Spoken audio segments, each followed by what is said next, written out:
As I was walking through the store, out of the corner of my eye, a Christmas ornament had caught my attention.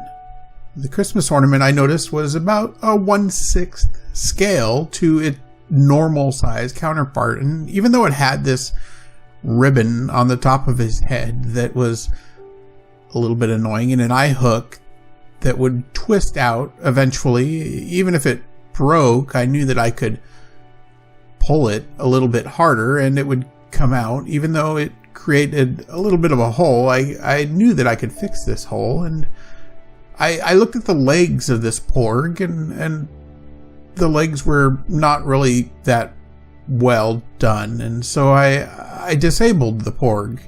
I ripped his legs out, and there was nothing but wire and a bad sculpt really on the legs. But as the porg lay there in self-pity, I started to see a vision of something. And so I made a silicone mold of this porg, and from the silicone mold I got a resin cast, and from the resin cast I took a drill bit and I drilled the porg right between the eyes. And I was very careful not to drill through the porg and into my hand, because I didn't want to go to the doctor's office and explain that I had drilled a hole through my hand because I was making, well, what would later become a unicorn porg. And so with the solid resin, it was a bit of a heavy piece. I was able to sand the bottom down, and I added a little bit of a steel galvanized wire as a support for this unicorn, now becoming unicorn porg.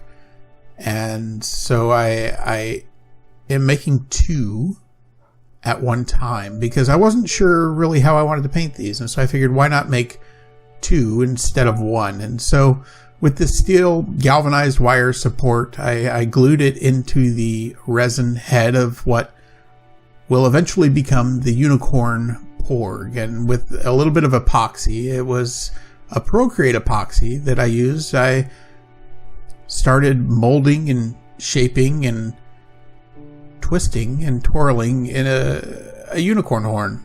And for those of you that have seen unicorns and any sort of magical creature, I guess, that has a unicorn, there's a lot of different types of unicorns that you can have. You can have the like a short spiral, you can have a really wide spiral, you can have a deep spiral, you can have a thin spiral, you can have a fairly tight spiral, you can have tons of different things. And I wasn't sure what these guys would look like, and I really didn't have a good direction when I started this to, what exactly this unicorn was going to look like on this porg. I knew that there were a couple things that I needed to do. Mainly the big thing here was you want to transition the horn to the resin as clean as you can. And as you can see in the video here, what I'm doing is I'm slowly trying to define the spiral pattern that I wanted. And I'm this epoxy is a little bit thick, so I'm pushing a little bit firm and a little bit hard, and I'm being a little bit rough with it, but I wanted to get it and dig it really in and kind of get a good idea of how I wanted this pattern. And a lot of it's just really pushing and pulling this stuff until you get it to how you want it to look and what looks good. And I think right here is where it started looking good for me, is when I realized there was too much and I twisted the top off. It created a great little spiral pattern, and so I was a little bit easier than I had thought. And so I just rolled with that spiral pattern, and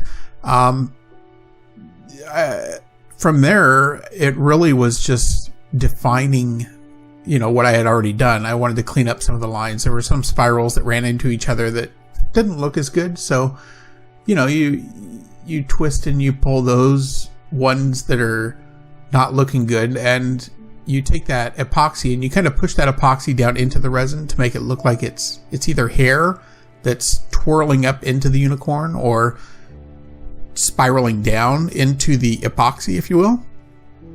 And that helps the transition to make it look like it's actually part of the unicorn porg. Because if you don't, it's just going to look like a lump that's on top of another lump. But with a little bit of twisting and pulling and tweaking, you could see that we've got ourselves a unicorn horn. And after that, I took a drill and I drilled the porgs in a very sensitive area, I guess. If they were real porgs, you can see where those dowels are sticking. Those are just wooden dowels with magnets on the bottom and then a metal plate that's glued to that wood so that I can just set that there and won't have to stick it inside of anything other than where I stuck those unicorn porgs. But I started out with a clear white. I didn't want to keep that gray color of the epoxy. I wanted kind of a uniform color. And so with unicorns, you want those bright popping cotton candy kind of colors. You're going to use light colors, and so you want a white base. If you're going to do like a post-apocalyptic porg, I guess, or a punk rock porg, you might want to go black, and then your end colors are going to be a little bit more muddy, a little bit more darker, and a little bit more or greasier. So it would be ideal for a different type of porg to go black, but for the unicorns, you definitely want to go white because you want those colors to pop a lot anytime you're making a unicorn. So started with a white with a little bit of raspberry. I believe that color was a raspberry. And after I laid down the base raspberry color, I got a fluorescent hot pink. And so with that fluorescent pink, I sprayed over the raspberry, and that created a very deep, rich, and saturated color. As you'll see here, I sped it up definitely. With airbrushing, it's slow going, I have found, especially with airbrushing like these resin pieces. I kind of go light layers, a bunch of light layers. And so that's what we did there. After that, I knew the pattern that this porg was going to have. He had like a pink and blues, and I tried this teal on the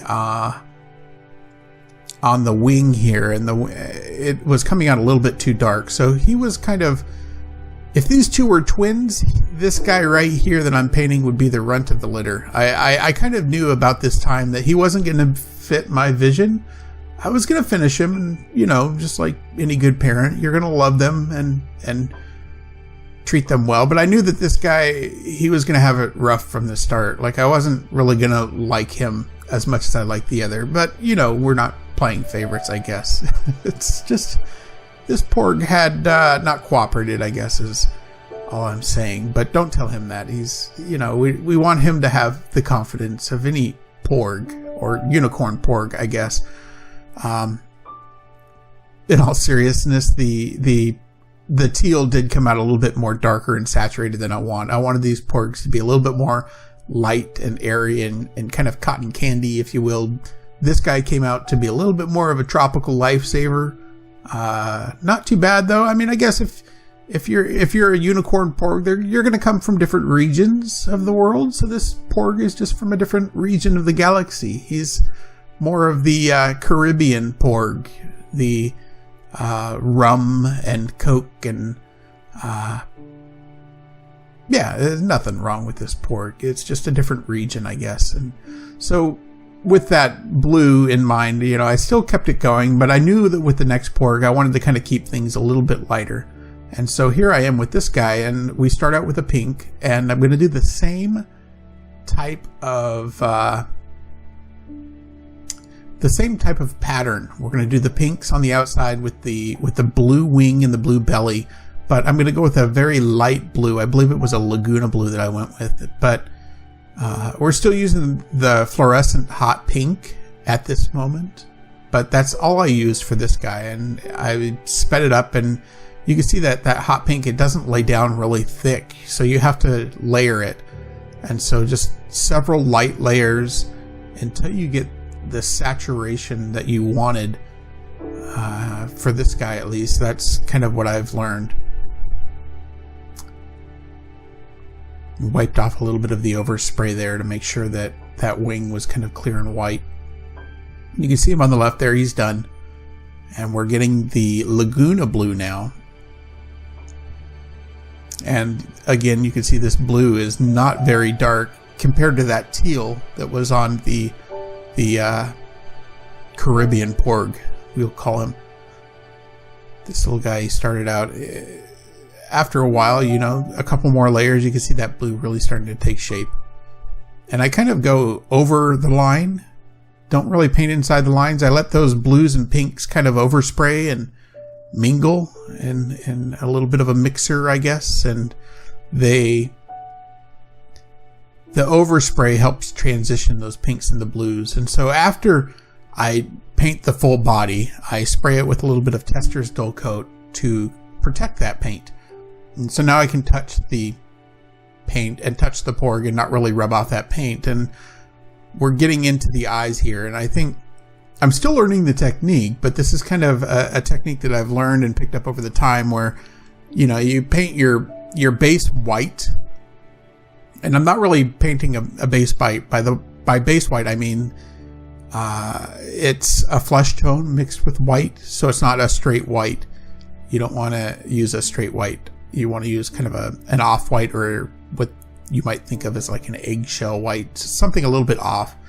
And that was acrylic. And with this right here, what I'm painting on now is I'm painting on a watercolor. It's an opaque watercolor that I found.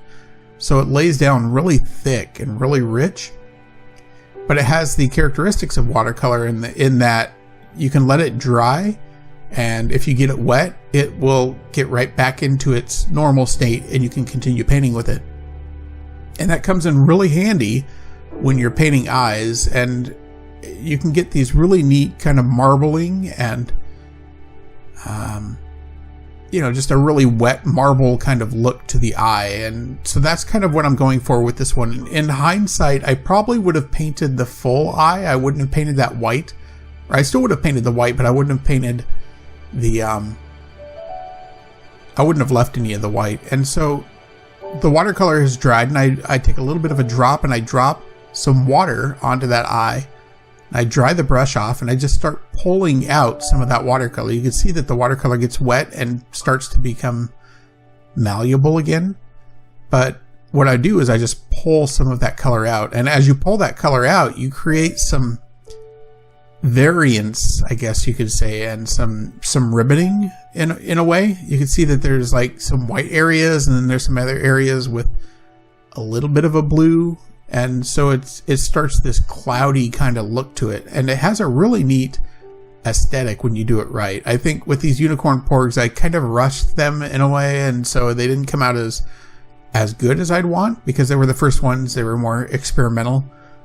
But you can see how you can kind of pull some of that watercolor out. And so this is the second part of the process. First, you get your base color down. Then you pull a little bit of color out of the center of the eye, and again, just drop a little bit of water, dry your brush off, and then start pulling the colors back out. And be sure to block all the light from your camera so that when you're filming, no one can see what you're doing.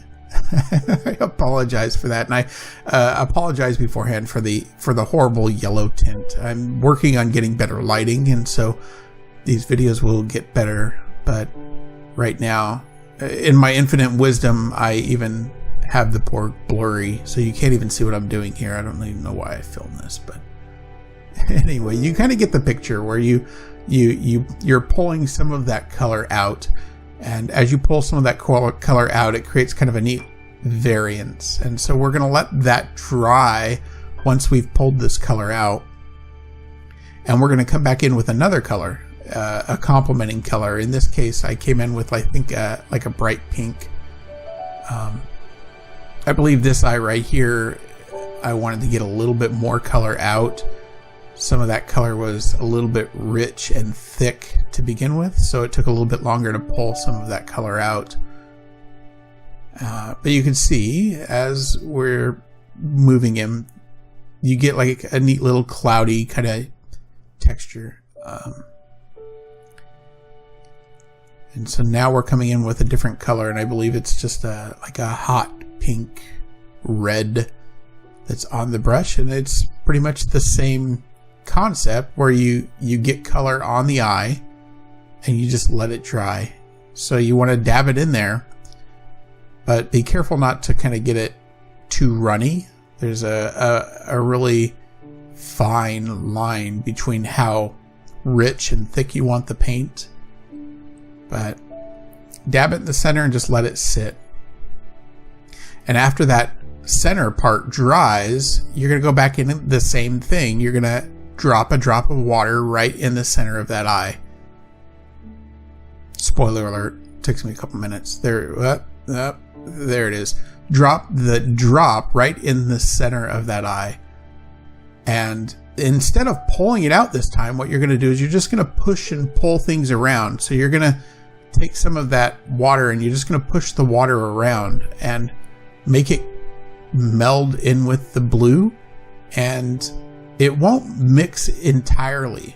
What your goal here is to kind of just let the colors bleed into each other so that they're not really mixing, but they create kind of a marble cloudy effect. As you can see right there, that was a good one. And once you get the effect you want, you just let it sit. Like there's a big drop of water right there, but you can see you've got a neat little variance in color.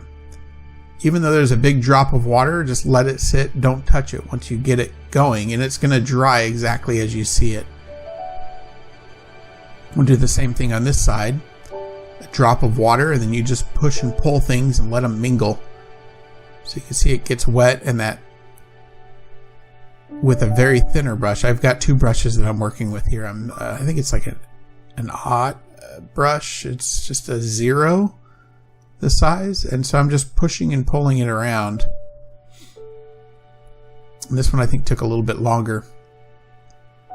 Again, in hindsight, I probably should have done the full eye, because if you look at a porg, usually the eye is completely black, but I should have done it completely color. But the next ones, for sure, the next porgs that we do, we'll paint that eye fully, and I think even the unicorn porgs look good black. So once you have your colors done, you spray it with some matte tester stole coat, and then you take this Mod Podge stuff that I just showed you, and it's just like a clear gloss. It's really, really thick. Usually it's in the jewelry section of the craft stores, but what I do is I paint it onto the eye, and this is the game changer right here. The eyes may not look perfect, but once you get this gloss on the eye, they come out. It's like night and day. Like this is where the life really starts to come in the Uniporgs. Even though this guy's the tropical porg, wasn't too fond of the Caribbean porg, but you know, once it's all said and done, he kind of grew on me. I ended up giving him to a friend from Australia. So this porg now is living in Australia. So he went from the United States to Australia, but no Caribbean for this porg. You can tell, you know, once we get these, it's a very thick, glossy substance. And so you want to be very careful when you're painting this on not to create air bubbles.